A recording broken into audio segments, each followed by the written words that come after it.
We're joined by Gary Amadou in Niamey and Ross Cullen in Paris for more. Gary, let's begin with you. ECOWAS yesterday threatened force on Niger coup leaders if they fail to reinstate the President Bazoum within a week. What more can you tell us about the regional body's plans for Niger in case they fail to reinstate Bazoum? Very strong, because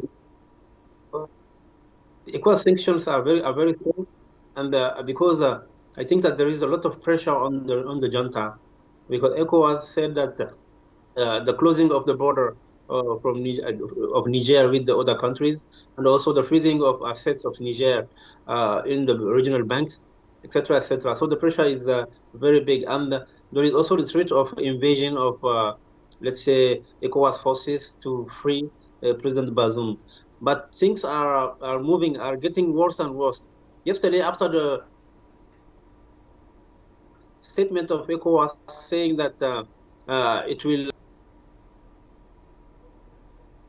I'm afraid we've lost Gary. We'll try and raise him in a bit. So let's cross over to you, Ross. You're in Paris. France is condemning this violence against its diplomatic mission in Niger. And France has also pledged to react strongly to any attack on its nationals or interests in Niger.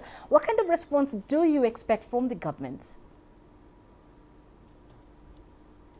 Yeah, the French government saying that it will be a relentless, decisive and immediate response if any of its assets, interests or citizens are targeted, are attacked in Niger during this ongoing instability in the country. There is close monitoring going on by the French presidency, by Emmanuel Macron, and also by the French Foreign Ministry, led by Foreign Minister Catherine Colonna. At the moment, she is saying that there is no need for evacuation flights bringing French nationals out of Niger, but they are watching the situation closely. France has a lot of interests in Niger, both military and civil and diplomatic as well, and for the moment it is falling into line behind the ECOWAS group, saying that it supports the economic and diplomatic pressure being brought to bear on Niger. Okay, Ross, so we have seen several anti-French protests in West Africa and the Sahel. How is the French government dealing with this?